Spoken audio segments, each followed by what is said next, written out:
Olá!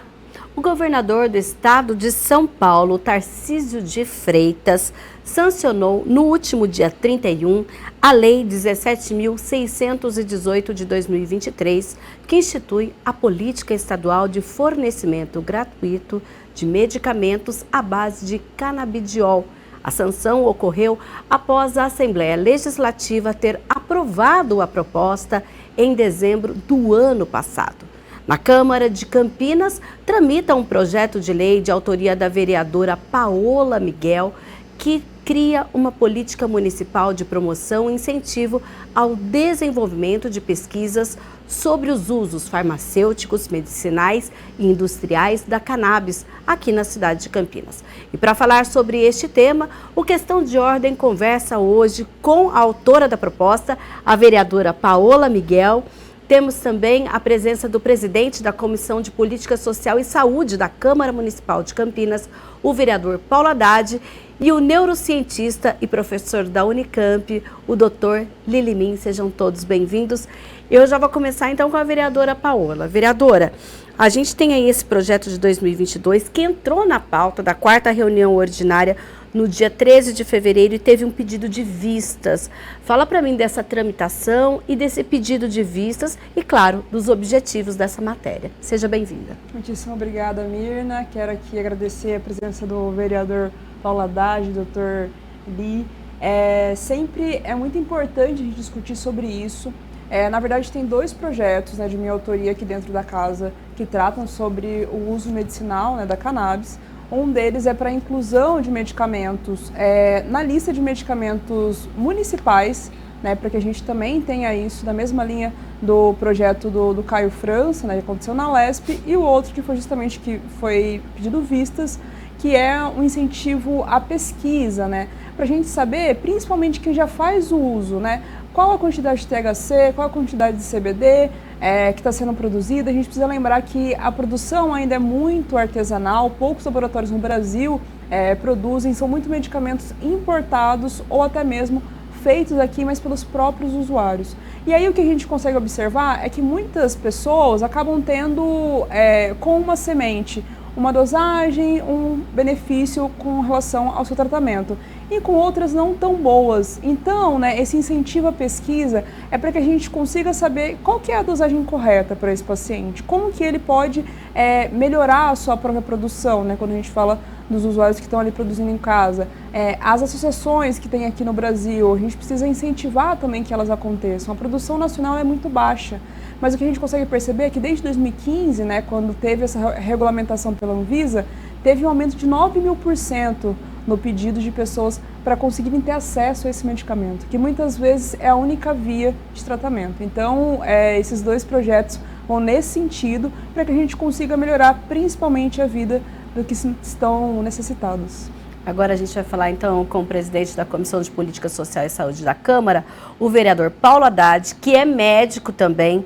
Inclusive, vereador, olha, a gente teve no ano passado, em outubro do ano passado, o Conselho Federal de Medicina suspendeu a resolução, que restringia o uso de remédios, que ele mesmo tinha feito essa resolução, Inclusive, no caso, essa restrição era para o tratamento de quadros de epilepsia infanto-juvenil e somente quando o paciente não respondesse bem a outros tratamentos.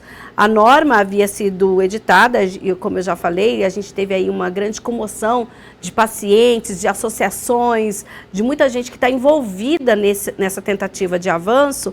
E aí eu queria falar com o senhor. Depois a gente tem em janeiro, então, a sanção de uma lei estadual e essa pauta tanto da distribuição pela farmácia, que seja aí da cartela dos medicamentos distribuídos também em Campinas, e que a gente tenha esse incentivo. Como o senhor analisa todo esse movimento e como Campinas se vê nesse contexto? Além de o senhor ser da comissão médica, o senhor agora é o líder de governo na Câmara também. Olá, Mirna, vereadora Paola Miguel, minha companheira de legislativo, doutor Li, neurocientista, um amigo já de longa data também. É um prazer dividir esse debate com vocês. O uso do canabidiol, ele já é uma realidade, talvez por isso essa comoção. Quadros graves de epilepsia, dores crônicas, fibromialgia, né, que são dores generalizadas em várias partes do corpo, tratamento de Alzheimer, isso já é uma realidade, né? Os neurologistas, os neurocirurgiões são aqueles que estão habilitados ou se habilitam a fazer a prescrição do canabidiol para uso terapêutico e tem dado resultado. Então existe já algumas pesquisas já de longa data, pesquisas sérias, né, comprovando já a eficácia do canabidiol. E eu acho que é um grande avanço, né, como você falou da sanção pelo governador, um grande avanço, né, que esse medicamento ou os derivados da cannabis sejam colocados à disposição da população. Haja vista que muitas doenças ou muitas patologias neurológicas, né, ou relacionadas à dor, elas não têm uma resposta efetiva com outros medicamentos. Ou às vezes até tem, mas causam uma grande dependência, diferentemente do que acontece com o canabidiol. Então eu acredito que a gente vai avançar, Campinas também tende a avançar.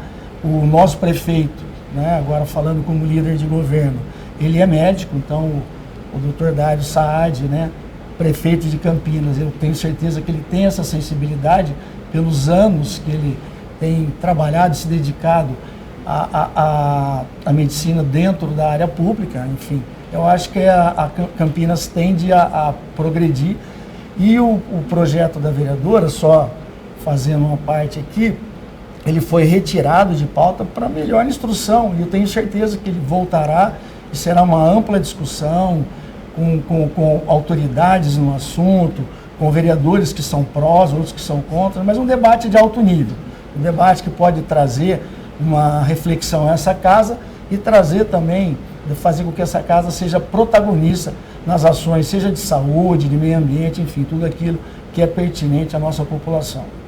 Agora, então, a gente vai falar com o Dr. Lilimin. Doutor, a gente tem, além desse, né, da sanção pelo Estado de São Paulo, proposta aqui em Campinas, também tramita no Senado projetos de lei que tratam do tema, mas divide opiniões também. A gente tem senadores que falam que a liberação do plantio significaria uma porta aberta para o mercado bilionário da maconha. Tem outros que falam que não, que nós estamos na contramão de 40 países que já legalizaram a cannabis medicinal. Então, vários estudos científicos. O senhor, que é um cientista, um médico e sabe da importância ou não, né, o senhor que vai me dizer, dessa pesquisa, e inclusive como professor em uma universidade pública, como o senhor analisa, do ponto de vista científico, o incentivo de políticas públicas para que a gente possa ter mais esse tratamento, ou qual é o momento, na sua visão, que o Brasil passa quando olha para o tratamento com a cannabis? Bom, olá a todos, né?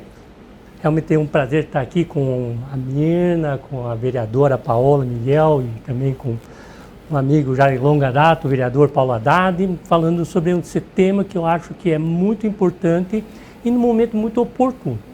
Né? Como cientista, eu enxergo de que é uma substância, né? De que ela realmente tivemos muitos obstáculos ao longo dos anos para fazer pesquisa sobre ela, né? Por questões diversas. Né? Eu acho que já passamos do momento do debate se é uma medicação que tem potencialidade em ajudar diversos tipos de doenças. Não tem mais dúvida. Existem, né, várias possibilidades de que a substância, o cannabis, possa ser utilizado. Porém, existem barreiras, digamos, legais que ao longo dos últimos anos, né, décadas, elas foram quebrando. Então, para que a comunidade científica possa fazer pesquisas sobre essa substância. E quando essas barreiras são quebradas, começa a haver possibilidades de financiamento. Financiamento é voltado para a pesquisa dessa substância. Por que a gente coloca essa substância? Porque quando a gente fala de cannabis, ele abre, digamos, um estigma muito grande. E com isso, a barreira natural de fazer pesquisa sobre o tema seja muito difícil. Difícil por o aspecto econômico, né, que não se consegue financiamento. Difícil porque a população não tem um apelo para isso. Então eu vejo assim, de que todo esse esforço que está sendo colocado tramitado no Senado e agora, né, com essa lei que acabou de ser sancionada no Estado de São Paulo e com estou tendo o privilégio, né, a oportunidade de saber que tem uma lei municipal e que eu vejo que ele vai muito de encontro com o que a comunidade científica pensa, de que a gente precisa realmente colocar o pé no chão e fazer uma análise crítica sobre a luz da ciência do que essa substância pode efetivamente ser benéfico e como, né? E como foi dito, qual que é a dose, qual que é a concentração, porque quando a gente fala em cannabis, né, a gente está falando que lá dentro tem mais ou menos umas 600 compostos que foram descobertos e qual desses compostos funciona para qual tipo de doença, né? A gente sabe que tem os 4 elementos compostos que são mais ativos, que o 9-delta-THC, o 8-delta-THC, o canabinol, ou canabidiol. Do que nós estamos fazendo e qual concentração que nós estamos falando. Então, se a gente for olhar, nós estamos ainda nos primórdios, né? Só que nós temos já evidência científica para algumas doenças, que nem o Paulo falou, né? Alguns tipos de epilepsia já tem evidência científica que ela funciona. Entretanto, tem essas outras doenças neurológicas ou outras doenças, né, que se tem, que precisam ter um olhar científico para que efetivamente a gente possa oferecer à população segurança no uso dessa medicação. O senhor está falando, inclusive, desse oferecer à população. Sim. A gente tem aqui, inclusive, uma reportagem feita pelo Senado Federal, falando justamente dessa questão, dessa reflexão. Olha, de acordo com o historiador Jean-Marcel Carvalho França, que é professor da Unesp e autor do livro A História da Maconha no Brasil, os estudos não avançam mais por conta do preconceito. Ele lembra que se construiu no passado uma visão negativa da cannabis como uma droga de pessoas pobres e negras que levava à vadiagem e a transtornos psíquicos e a comportamentos criminosos. Esse estigma impulsionou o proibicionismo e permanece, ainda que cada vez menos, prejudicando os doentes que precisam das substâncias terapêuticas da erva. Na mesma reportagem, fala que não há a regulamentação, mas, infelizmente, a importação acaba gerando um custo muito caro para essas pessoas que precisam. Ou seja, hoje, quem tem essas doenças que seria a prescrição de um remédio à base de cannabis, não tem acesso também devido à pobreza, digamos assim. Qual é a reflexão que tudo isso traz para vocês? Quem quer falar primeiro? Eu acho que eu posso começar falando. Tem uma reportagem que traz sobre um dos braços direitos de Nixon, que nos Estados Unidos, né, na época dos anos 70, quando ainda não tinha essa criminalização tão forte, a maconha foi associada à população negra, né, justamente porque eles precisavam de um argumento para conseguir levar à prisão. E depois de muito tempo, né, agora a gente tem Illinois, inclusive, revertendo os impostos justamente para fazer essa reparação histórica, por ter esse entendimento de que foi, de fato, uma construção social. Aqui no Brasil, não só para o bolso da pessoa que precisa importar, mas propriamente para o Estado também é muito caro importar, porque as pessoas estão ganhando na justiça o direito de ter acesso a esse medicamento e o SUS ele é obrigado, né, a oferecer tratamento para essas doenças. E aí, o que acaba acontecendo é que o número de... Se você comprasse um lote em larga escala, no estado de São Paulo, por exemplo, né, tinha alguns estudos alguns anos atrás que dizia que ia ficar mais barato do que você comprar medicação simplesmente para pessoas que ganhavam na justiça. Isso. Então, eu acho que a gente precisa olhar para essas coisas, porque hoje, mais do que a gente está perdendo dinheiro do Estado, né, colocando ele num direcionamento completamente errado, a gente está tirando a possibilidade de muitas pessoas terem acesso ao medicamento. O doutor Lee trouxe muito bem, né, muitas pessoas têm um preconceito tão grande com relação aos medicamentos que acabam, por um lado, né, muitas vezes, quando a gente fala do lado do médico, não receitando, ou da família não aceitando o tratamento, e acabam ali tomando inúmeros outros medicamentos que causam, né, dependência. Tem relatos de mães com filhos com doenças graves que relatam que os filhos tomavam 6 medicamentos, 8 medicamentos, e conseguiram reduzir para 2 medicamentos. Né? As crianças começaram a ter uma vida social normal, né? Ir para a escola, socializar, né? E antes elas ficavam numa condição de estado quase que vegetativo, né? Dentro de casa. Então, enquanto a gente não olhar, né, para essa questão como sendo um debate de saúde pública, a gente ainda vai negar o tratamento para muitas pessoas.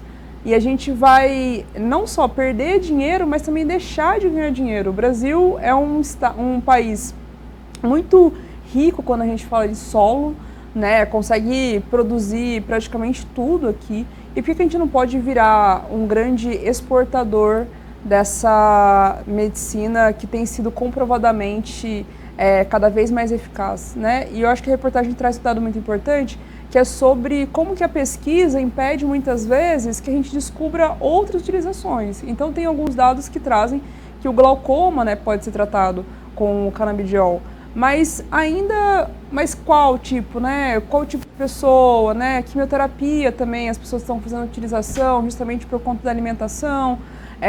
Quando a gente fala de Alzheimer, Parkinson, né, também tem pesquisas nessa linha. Tem até medicamentos na área dos pets, né, para que eles consigam ali ter uma sobrevida, mas até onde vai? Enquanto a gente não tiver pesquisa sobre isso, a gente não vai conseguir responder isso. A gente não vai conseguir saber qual que é a totalidade da potência desse medicamento. Sim. Doutor. Então, assim, aproveitando o gancho, né? Então, até um tempo atrás, nos Estados Unidos, não era permitido financiamento de pesquisa para o canabidiol, né? O cannabis, né? Então, realmente, teve um vácuo muito grande e realmente era associado à população negra. E tem a questão de algumas religiões, de matiz africanas, que fazem uso do cannabis dentro do seu rito. Então, assim, até eu falo, que tal se a gente pensasse, tirasse o nome canabidiol e inventasse um outro nome, obviamente, né? O Brasil, com sua diversidade que tem em termos de fauna, de flora, né, no caso, que tem a Amazônia, e se tivesse descoberta uma substância com potencial efeito, né, de tratar diversos tipos de doenças, certamente a gente não encontraria barreiras como nós encontramos com relação a cannabis. Né? Que então, são barreiras preconceituosas. Tem o preconceito, né? Acho que tem esse preconceito que é claro, mas acho que está aí a questão legal, legislativa, para tentar, digamos, superar isso. E também eu vejo que é importante a gente ter uma regulação em cima, porque a gente também sabe do lado negativo dessa substância, né? Então, também que a gente tem evidência que ela funciona, ao mesmo tempo nós temos evidência que ela tem efeito realmente muito negativo, sobretudo no cérebro de adolescentes, né, que tem uma fase de desenvolvimento. Sim. Então, novamente, a ciência precisa estar aqui para trazer, né, conhecimento e ajudar a população. Em termos de mercado, né, acho que às vezes, assim, até eu gostaria que as pessoas tirassem um pouquinho do senso do mercadológico, mas às vezes é um apelo tão grande que você tem que falar, olha, vai ganhar dinheiro por isso e vai ajudar a pessoa. Que tal a gente pensar, vai ajudar a pessoa, vai trazer uma qualidade de vida para essa pessoa, que eu vejo... tem crianças que, a Paulo deu um exemplo, o Paulo conhece inúmeros também, de crianças que têm crises. O próprio governador, quando sancionou, deu testemunho que tem pessoas na família dele. Tem pessoas que funcionam, então, que tal nós olharmos para essa pessoa, o ganho que nós vamos estar tendo, para essa criança que vai ter uma qualidade de vida melhor. Acho que a questão mercadológica, é óbvia, né? A gente sabe que tem o ganho financeiro em cima e tal. Mas eu fico feliz que tem essa discussão trazendo da ótica da ciência. A ciência em si, ela não tem preconceito. Sim. Ela vai atrás da verdade. Hoje, devido à legislação, por exemplo, uma universidade como a Unicamp, ela tem essa permissão, ela não pode ainda fazer alguma pesquisa com o uso da cannabis? Não, em tese ela pode, né, fazer pesquisa, mas assim... Ela não tem um incentivo. Não tem incentivo. Mas uma coisa assim, você mencionou a resolução do Conselho Federal de Medicina, né, ela, quando fez a sua resolução, ela foi estritamente restritiva, a ponto de, por exemplo, eu não puder vir aqui falar sobre o canabidiol, né? Ele proibia os médicos, né, de falar sobre canabidiol, cannabis, né, fora dos ambientes acadêmicos. Então, você imagina como que vai fazer esse diálogo com a sociedade. Então, eu vejo que existem algumas restrições. Felizmente, a Conselho Federal de Medicina, acho que repensou, refletiu, viu que realmente e revogou, né, a resolução dela. Mas, ao mesmo tempo, a gente precisa ter projetos de lei que realmente fomentem, que incentivem, né, a pesquisa, que conduzam isso de uma maneira para que tenha segurança. Porque o que a gente quer ter? A segurança de que a paciente esteja tomando efetivamente algo que comprovadamente, através da luz da ciência, ela funcione, que é segura, né? Então é isso que a gente precisa, eu vejo, né, nesse momento. Paulo. A gente tem que, né, separar alguns pontos aí que são importantes. Primeiro, realmente existe, né, um preconceito, existe todo um tabu, existe todo um histórico do uso recreativo, né, da cannabis. Isso é uma coisa que a gente não tem como negar. O histórico da ação ou do uso medicinal, ele é recente, né? Relativamente recente, né? Enfim, então a gente tem que quebrar alguns paradigmas, nós temos que realmente trazer à luz, né, essa reflexão, essa discussão. É importante que nós tenhamos, né, pesquisas, e para que se ocorram pesquisas, eu já tive a oportunidade, né, de fazer 2 teses, uma de mestrado e outra de doutorado em pesquisa básica com medicamentos. A gente precisa de recurso para que essas pesquisas sejam feitas. E muitas vezes as pesquisas básicas, né, elas não trazem o resultado imediato, as coisas elas vão acontecer lá na frente. Se a gente pegar a história da medicina, a história da anestesiologia, vamos colocar uma coisa que é muito bacana, desde os primórdios, as pessoas que iam se submeter a algum tipo de procedimento, ou eles eram embebedados, ou eles eram contidos com algumas pessoas que os amarravam, os seguravam, e fazia essa coisa ali a frio mesmo, né? Aí chegou uma época que se tomou contato com aquilo que se chamava de gás hilariante, que era o gás que dava euforia, era para uso recreativo também, para festas, as pessoas inalavam aquele gás e ficavam felizes. E uma daqueles que participavam, ele caiu, machucou e não sentiu dor. Então viu, né, que aquele gás ele servia para anestesiar as pessoas. A mesma coisa aconteceu com a folha de coca, pelos incas, maias, astecas, e se tirou dali o anestésico que hoje o dentista usa, o médico às vezes usa, xilocaína, lidocaína, enfim. Então nós temos todo um histórico de pesquisa básica, mas que as coisas vêm lá de trás, e com a cannabis não vai ser diferente. Eu acho que as coisas tendem a caminhar num bom tom, e num futuro não muito remoto, vai se tornar uma realidade, vai ser uma medicação de uso, né, da população que realmente necessita, e vai ser tá dentro daquele escopo, tá dentro daquele grupo de fármacos oferecidos pelo poder público. Quando a gente fala de uma lei estadual, a gente tem aqui no estado de São Paulo as farmácias de alto custo. Essa lei, ela, na verdade, esse fornecimento é do medicamento, então, importado, é isso? Porque a gente ainda não tem um medicamento brasileiro. Ou temos, doutor? Então, tem os que são do Abrace, né? Tem algumas entidades que produzem, porém, mas não numa escala grande para o Sistema Único de Saúde. Então, nesse momento, a gente recorre à indústria exterior, né? Que entra naquilo que a vereadora falou, sim, alto custo. Alto custo, né?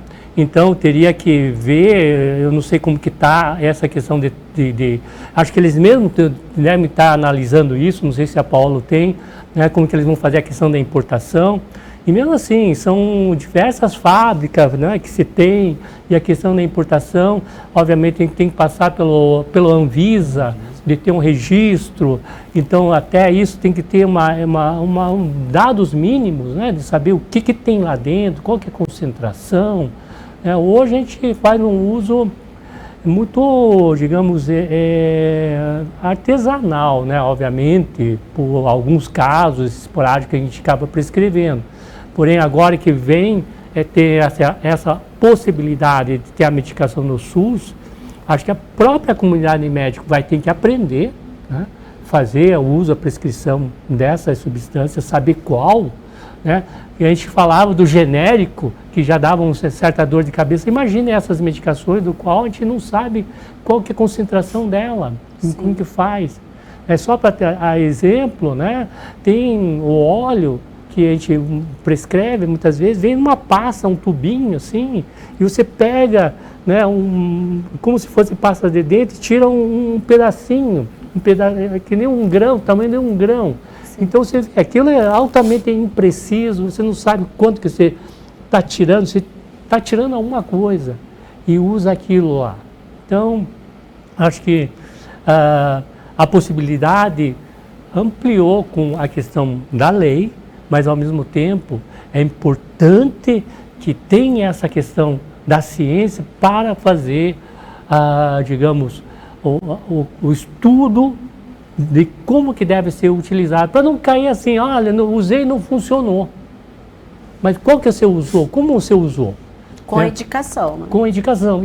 Porque às vezes a gente vê com outras substâncias, né, o Paulo também vê isso, que a gente prescreve, o paciente toma de uma maneira, numa dose que não é adequada e acaba não tendo efeito e para. Né? Não porque o remédio não funciona, mas a forma como ela tomou não era o que era necessário. Seria então um medicamento com a receita de uso controlado, é isso? Porque acaba sendo, ele usa, digamos, como ela acha que deveria usar. Então, eu acho que a gente precisa sistematizar esse uso, saber qual que é a substância que está sendo importado. Né? Eu acho que nesse momento, aqui em Campinas, nós temos as universidades, né? Temos a PUC, temos São Leopoldo, temos a Unicamp. Né? A Unicamp ela tem no seu DNA a pesquisa, tem diversos laboratórios que certamente pode compor, né, com a Secretaria Municipal de Saúde aqui para fazer análise, digamos, da substância que espero vai estar aqui disponível para a população local, sendo ela distribuída pelo Estado, né? O medicamento de alto custo, ela é custeado pelo Estado, no caso. Sim, olha, na lei sancionada aqui no Estado de São Paulo, ela diz o seguinte: são objetivos específicos desta política: diagnosticar e tratar pacientes cujo tratamento com a cannabis medicinal possua eficácia ou produção científica que incentive o tratamento. 2. Promover políticas públicas de debate e fornecimento de informação a respeito do uso da medicina canábica por meio de palestras, fóruns, simpósios, cursos de capacitação de gestores e demais atos necessários para o conhecimento geral da população acerca da cannabis medicinal, realizando parcerias público-privadas com entidades, de preferência sem fins lucrativos, né? Então a gente vê que vai justamente nessa ideia que vocês disseram da importância da gente discutir e, como o senhor falou, incentivar a pesquisa. Sim. Eu acho que eu mencionei a Unicamp, mas tem a USP, tem a Unesp, né? Que é aqui do Estado de São Paulo, que nós somos muito bem servidos desses centros de pesquisa. Eu acho que essa parceria, cada vez mais a gente vê a universidade também saindo dos muros dela, né? Indo de encontro com os anseios da sociedade. E acho que isso eu posso dizer pelo reitor que nós temos nesse momento, que é a política universitária de realmente extramuro. Nós queremos participar, sim, do debate da sociedade, do que mais aflige.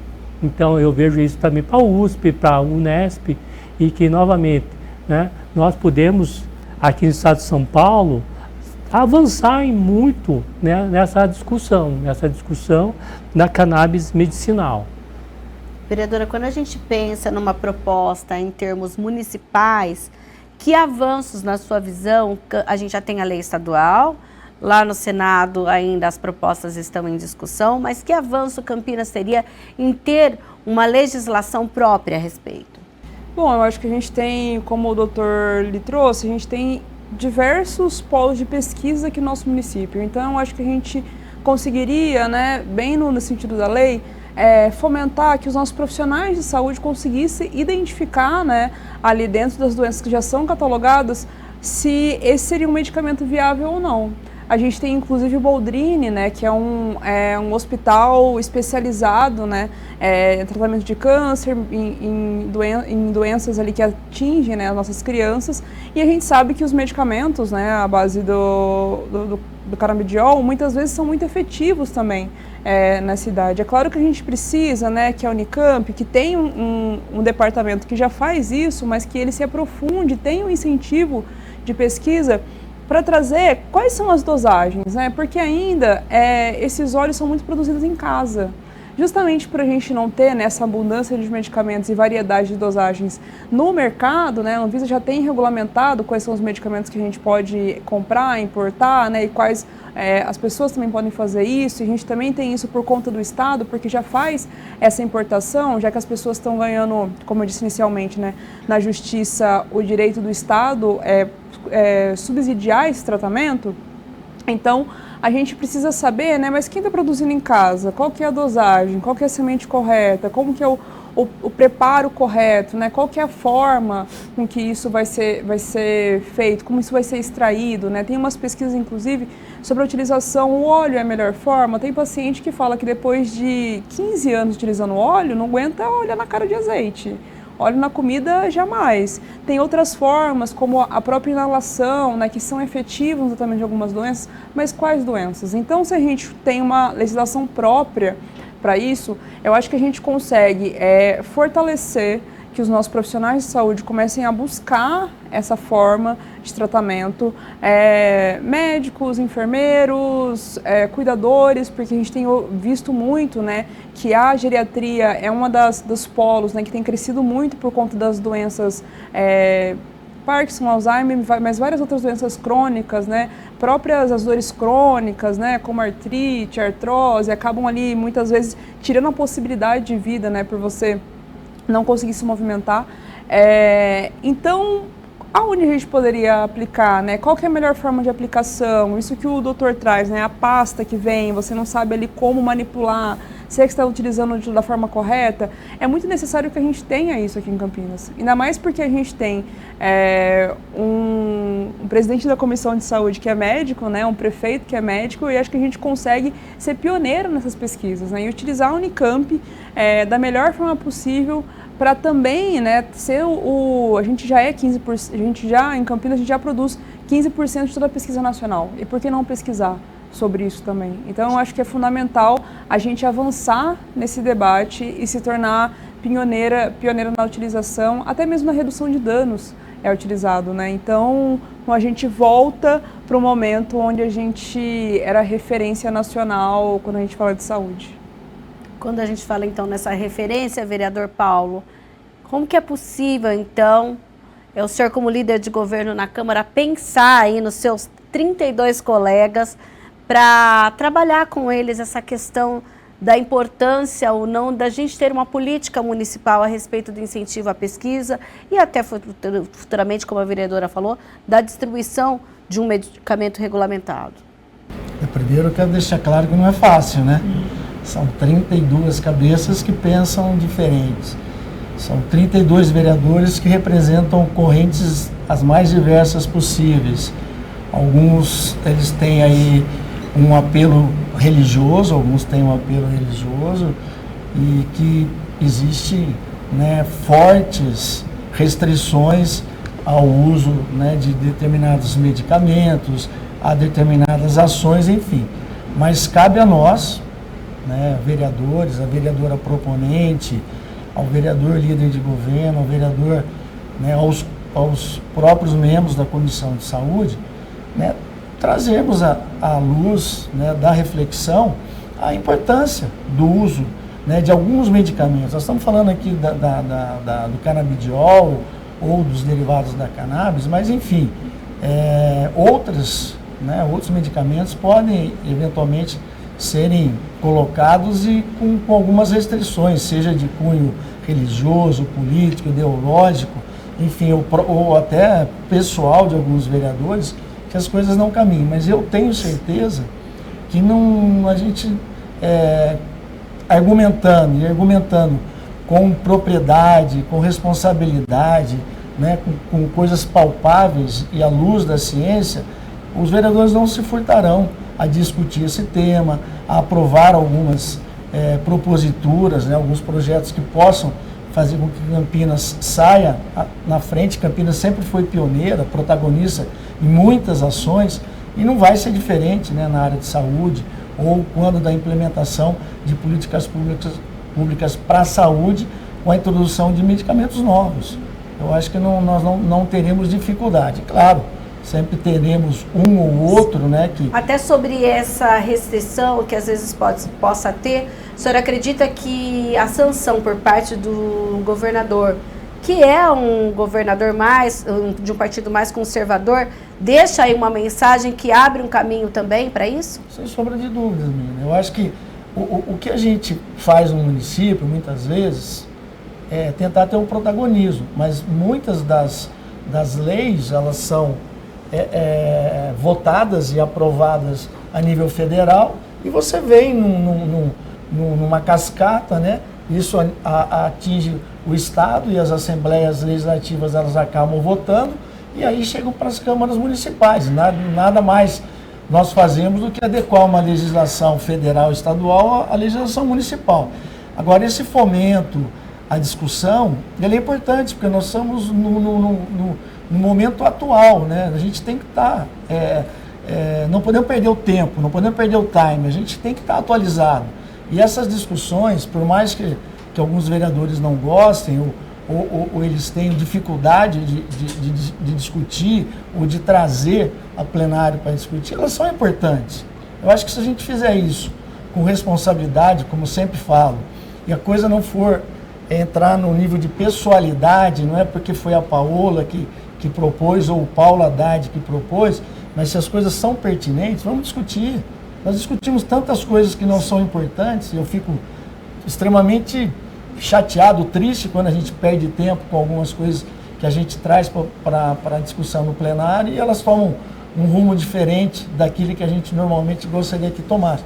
Mas assuntos importantes, eu acho que nós temos que debater exaustivamente, colocar os prós, colocar os contras, chegar no denominador comum. Se este denominador comum for algo que seja palpável, plausível e bom para todo mundo, vamos tocar para frente. Certo, então olha, nós vamos rapidinho tomar um pouquinho de água, mas essa discussão continua logo após o intervalo. Questão de ordem volta já já, não saia daí.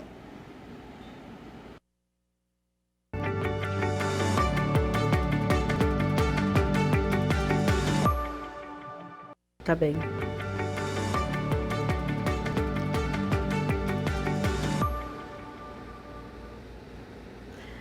Segundo bloco do Questão de Ordem, a gente fala hoje sobre o uso farmacêutico, terapêutico, medicinal e também sobre a produção industrial de medicamentos à base de cannabis. Quem está aqui são os vereadores Paola Miguel, que é autora de projetos na Câmara que tratam do tema, também o presidente da Comissão de Política Social e Saúde aqui do Legislativo, o vereador Paulo Haddad, e o pesquisador, neurocientista da Unicamp, professor Dr. Lilimim.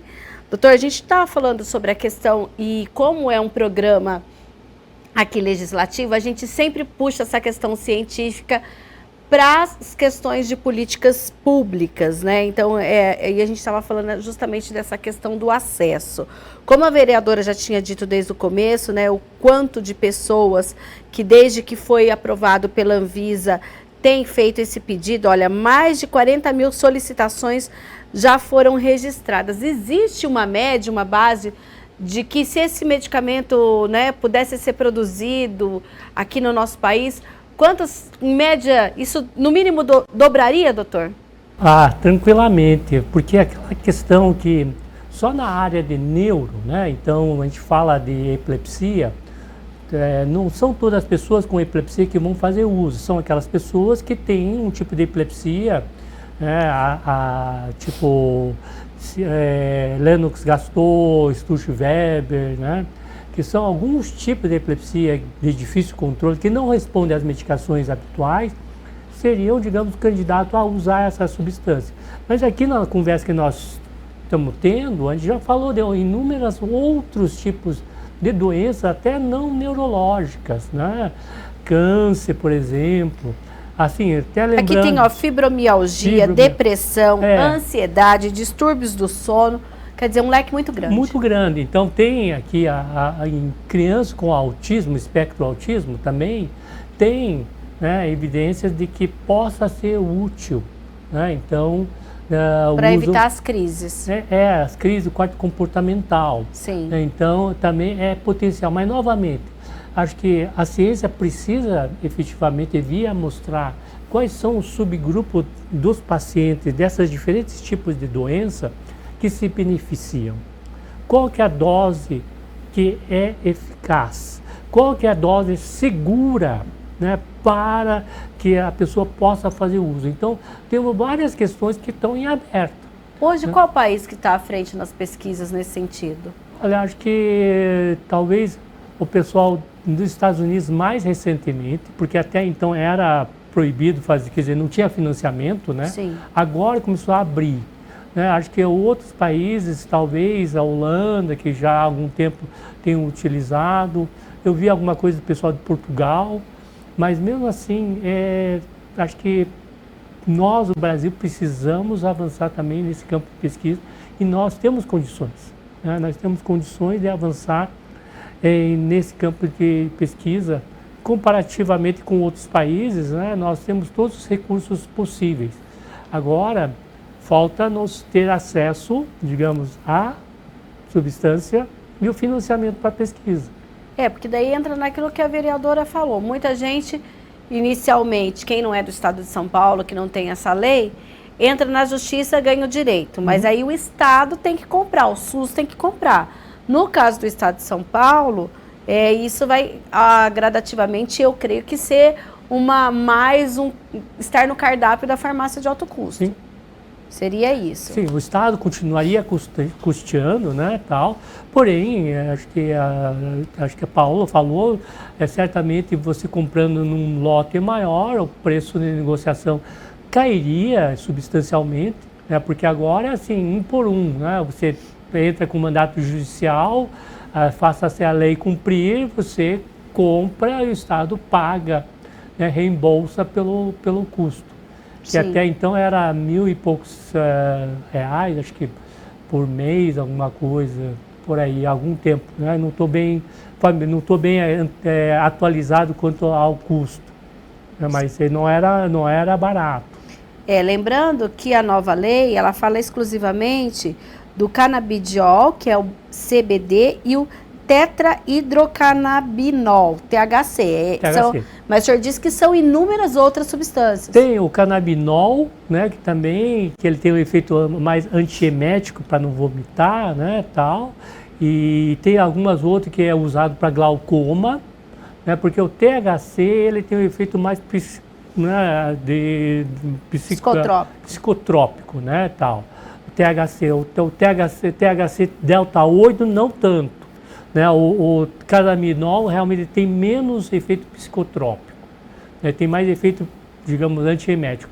E aí a gente também tem evidência de que, por exemplo, o canabidiol, ele tem efeito também no sistema imune, de imunidade.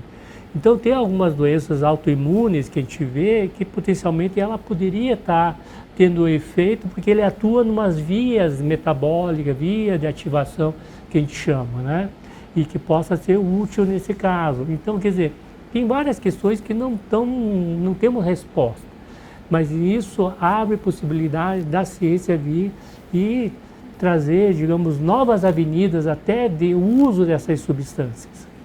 Sim, olha, inclusive nós teremos aqui no Brasil, lá na capital paulista, entre 4 e 5 de maio, segunda edição do Medical Cannabis Fair e do Congresso Brasileiro da Cannabis Medicinal, que vai reunir o mercado canábico medicinal e industrial para debater o futuro do setor no país e na América Latina, para a apresentação de novos medicamentos, tecnologia farmacêutica, equipamentos de laboratório, tecnologias de cultivo, empresas de educação e serviços financeiros, bem como os processos industriais do cânhamo nas áreas têxtil e de cosmetologia.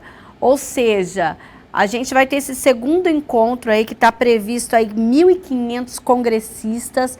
Quando a gente passa a discutir nesse âmbito, doutor, e a gente já tem aqui em São Paulo, a gente tem essas discussões no país, é sinal de que a coisa vai andar ou ainda a gente engatinha? Como que o senhor vê isso? Então, olha, eu vejo que vai andar a partir do momento que, né, o mercado ela realmente enxerga e vê a potencialidade mercadológica, né? A indústria farmacêutica já está preparada. Sim, indústria farmacêutica já há algum tempo eles estão... No Brasil, digo. No Brasil, é. Tá. No Brasil já há algum tempo estão preparados, mas eles estavam, acho que, esperando a questão no marco legal, né, da questão. Acho que tem uma indústria que é do Paraná, sempre esqueço o nome, talvez o Paulo ou a Paola saiba qual que é a farmacêutica, que tem produção já, né, do canabidiol, mas novamente temos outros compostos que realmente abrem possibilidade. Então, a questão marco legal, né, da lei, ela é importante, para que também as empresas elas tenham uma segurança jurídica em estar, né, produzindo, tá? Porque senão eles realmente não conseguem depois estar colocando a substância no mercado, né, por questão puramente legal. Sim, vereadora. Não, eu acho que é muito importante, né, a gente ter esse congresso aqui no estado de São Paulo para que a gente consiga discutir, né, esmiuçar todas as utilizações, né, que foi trazido, né, que a gente tem essa pesquisa há pouco tempo, mas tem dados de que as caravelas, né, eram feitas com cânhamo, né, que é justamente que a indústria têxtil usa por ser uma fibra muito resistente. Então, assim, a gente vê isso em 1500. E por que as pesquisas pararam? Por que essa utilização parou de ser feita? Né, a gente tem aqui em Campinas, né, algumas farmácias que entraram com liminar na justiça para conseguir ter justamente essa produção e essa pesquisa. Precisa ser uma farmácia, por exemplo, de manipulação? Farmácia de manipulação, ela é vedada da lei. Mas, é na farmácia comum. Mas a farmácia de manipulação tem conseguido, inclusive, essas liminares. Porque, assim, a indústria farmacêutica, ela vem impressionando internacionalmente, porque o número de medicamentos, né, tem crescido exponencialmente, a quantidade, né, de solicitações, né, também com relação ao Estado também tem crescido exponencialmente, e as grandes empresas, né, não vou aqui citar o nome, mas elas têm muito interesse em produzir porque elas veem isso como sendo uma coisa lucrativa. Então, quando a gente olha para a indústria farmacêutica no Brasil, o que falta para elas começarem a produzir é simplesmente a regulamentação. É simplesmente a legalização. A gente tem, inclusive, olha, em novembro de 2022, 28 de novembro, a Anvisa aprovou a fabricação de mais um produto à base de cannabis em um laboratório de Belo Horizonte, Minas Gerais, que será comercializado em soluções líquidas de 100 mg/ml, só com a prescrição médica. Então, os laboratórios, aos poucos, também vão encontrando brechas para se fazer isso, mesmo que ainda a gente não tenha uma regulamentação. Porque tem população necessitando, tem paciente, né? Então, de fato, tem uma demanda reprimida, né, de pacientes que precisam da medicação e não têm acesso. Sim.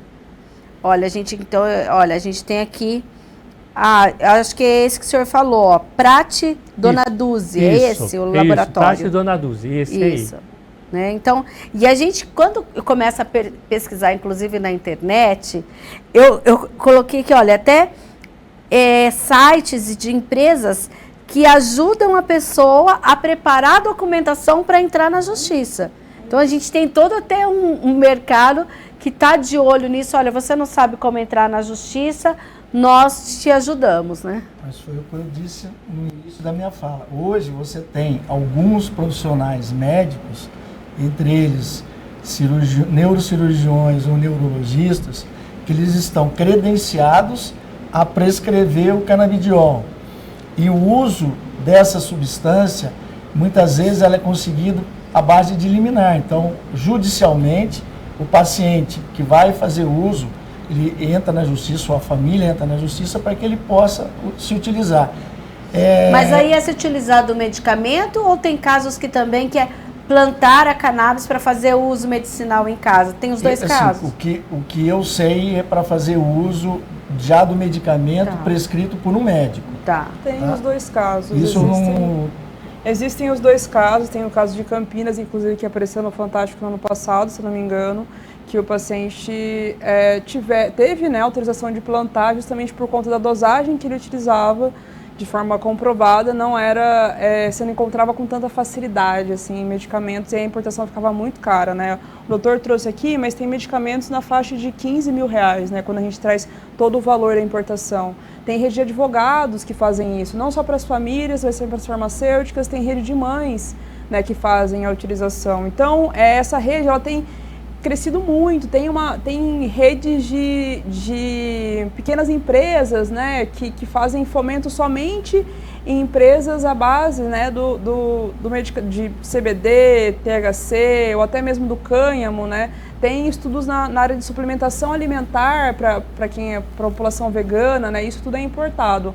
Muitas vezes do Uruguai, né, que conseguiu ter uma produção ali regulamentada, e muitas vezes também do Canadá, que é outro lugar que tem produzido bastante e exportado bastante. Hoje, então, eu olhei aqui, olha, tem uma decisão no site do STJ, que é o Superior Tribunal de Justiça, de 14 de junho do ano passado, falando, olha, sexta turma dá salvo-conduto para pacientes cultivarem cannabis com fim medicinal.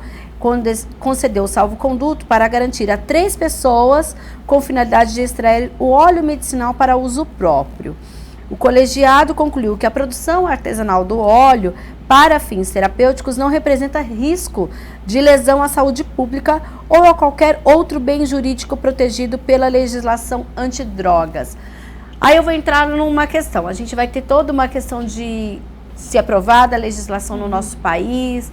Como, então, preparar as pessoas que vão lidar, então, inclusive, né, futuramente, até com as forças policiais, para poder dividir, olha, eu tenho aqui, o meu eu não estou produzindo, se isso for liberado no Brasil, eu não estou produzindo para uma questão, eu estou produzindo para uso terapêutico. Como que, então, a gente tem que humanizar esses policiais quando se depararem com essa situação?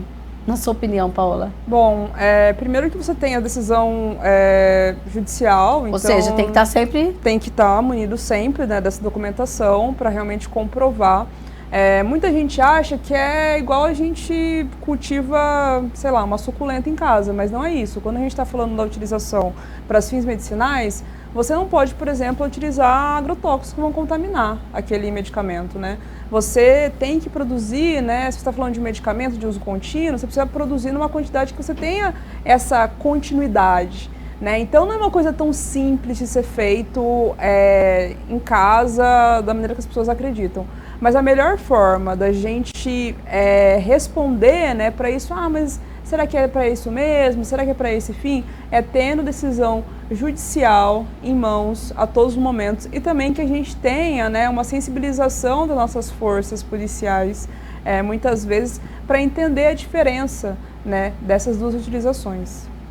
Doutor? Então, eu enxergo de uma maneira assim, um pouquinho mais pragmática, no sentido de que, né, se nós temos já uma lei estadual, esperamos que se tenha também um federal, e que efetivamente a gente possa ter a medicação já devidamente com as doses, concentração... Sem essa necessidade do cultivo. Sem ter uma necessidade de cultivo, porque a Paola disse bem, né, no sentido que não é simplesmente você pegar um vaso, você precisa ter um X metro quadrado e você precisa ter uma plantação em diferentes fases de crescimento, porque você precisa ter uma produção que é contínua. Né? Então, eu tenho uma colega, né, uma amiga, porque ela passou por isso, né? Então ela até no começo fez meio que clandestino, tal, e tem esse problema de ser clandestino, porque se você for pego, você vai preso, né? Vai preso e além disso a tua propriedade fica presa também, porque tem a questão da lei, onde é cultivado, a propriedade, terreno, ela também fica, digamos, preso pela lei. Então, não é uma coisa assim de que, vou plantar num vasinho, eu vou pegar assim, como se fosse uma ervinha. Não funciona dessa maneira. E, além do mais,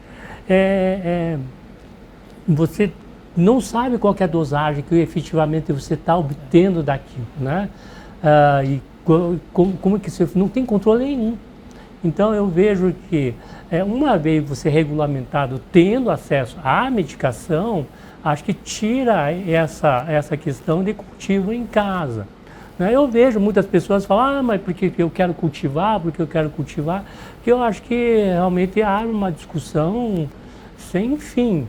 Né? Porque seria mais o uso restrito da pesquisa. Uma que a pessoa não tem o controle, por exemplo, só o caso anedótico, essa da minha amiga, né, que cultivava, daí chegou o pessoal da NET, olhava aquelas pés, o que é isso? Quer dizer, podia vir alguém levar embora, né, tal. E fora outros casos anedóticos que ela ficava, obviamente, chapado, né? Acho que esse é o termo, né? De ficar respirando lá dentro, né? Ou coisa. E sem usar, simplesmente estar andando lá. E fora o controle dos animais. Os animais adoram, por algum motivo, parece que comem aquilo. Sim. Gato, cachorro e tal. Então, o grau de controle que você tem realmente mínimo. Como que a pessoa vai fazer Ou seja, um ambiente controlado, com incentivo à pesquisa, faria toda a diferença. Eu acho que a questão acho que deixaria isso para as indústrias, encargo da indústria, de se carregar. Porque, efetivamente, o que você quer? Você quer ter o óleo, né? E a gente vai dizer qual que é a concentração que vai ser utilizado, né?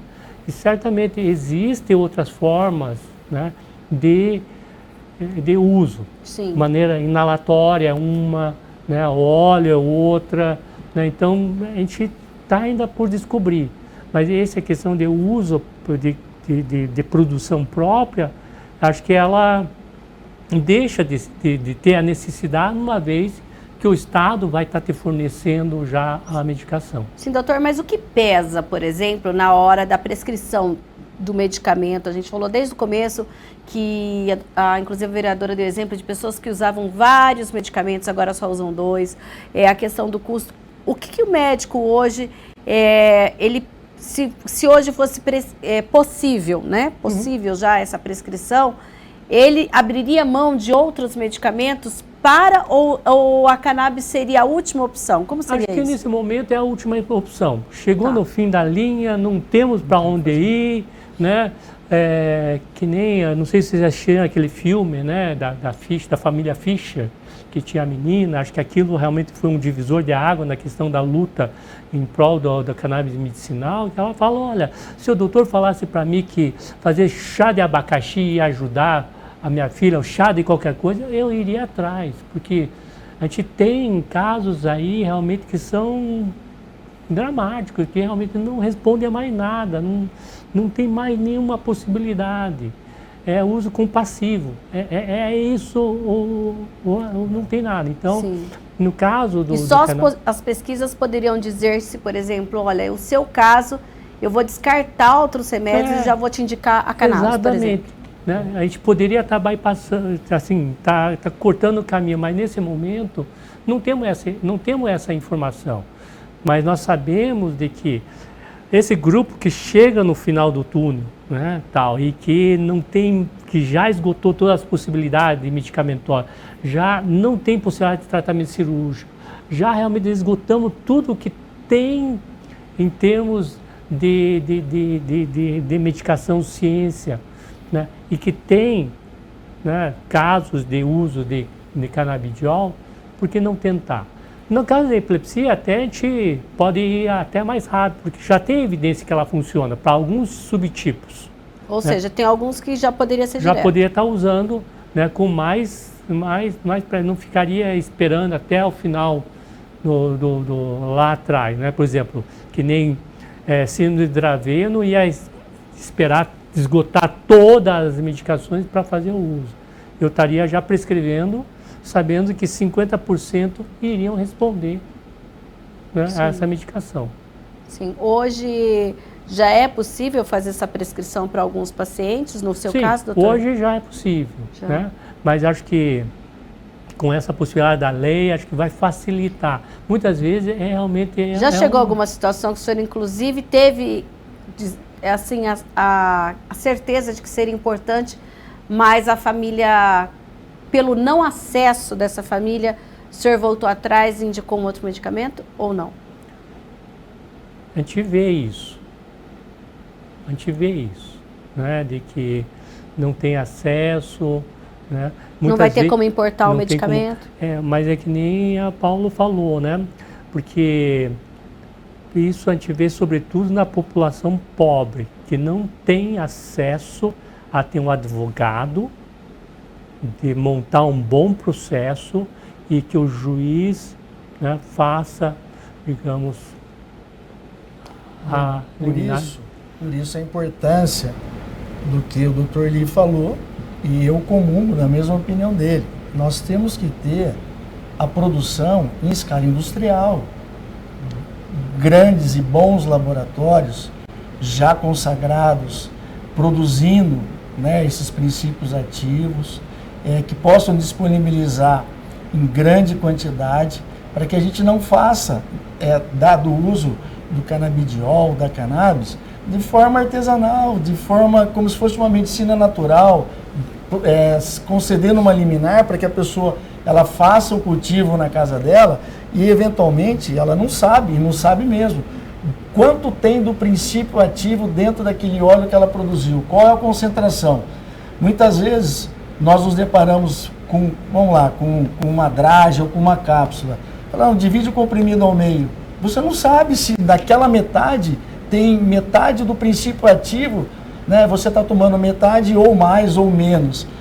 Que direi eu, se você está produzindo alguma coisa de forma artesanal e fazendo uso daquilo. Então, políticas públicas, leis que amparem, né, todos os grandes laboratórios, que o poder público disponibilize para a população, eu acho que vem resolver o problema, com pesquisas também, eu acho que é importante, né, nós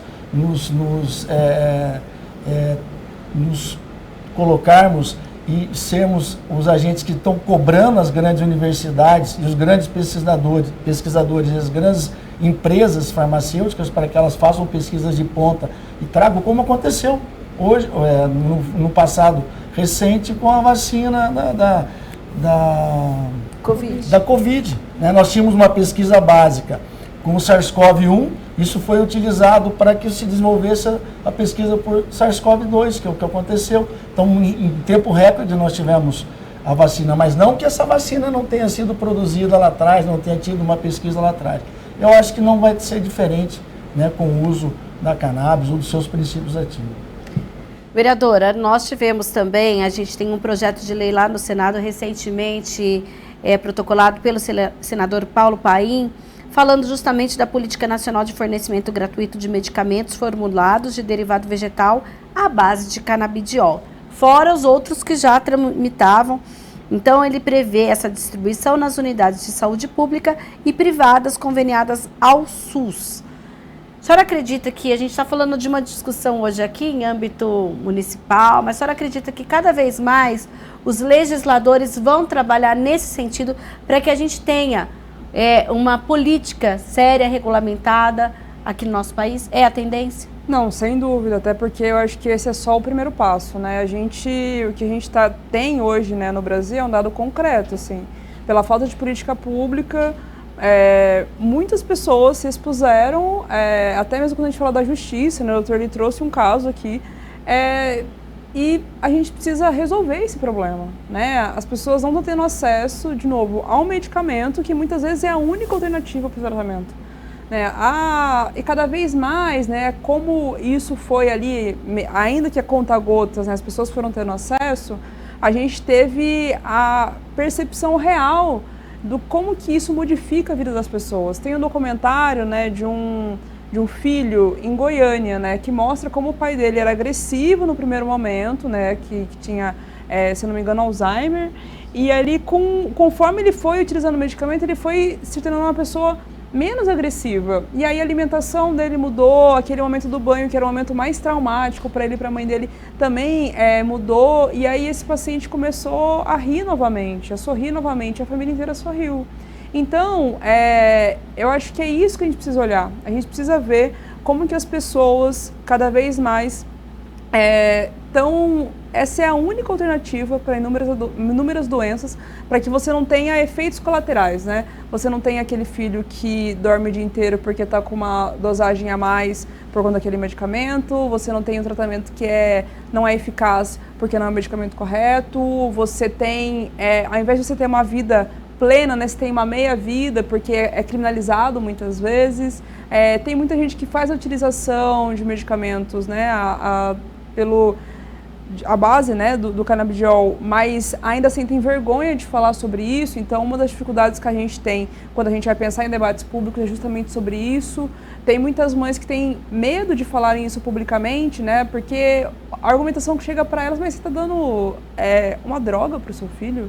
Então, enquanto a gente não tiver políticas públicas para enfrentar isso, a gente não vai conseguir avançar nas pesquisas, a gente não vai dar qualidade de vida para as pessoas.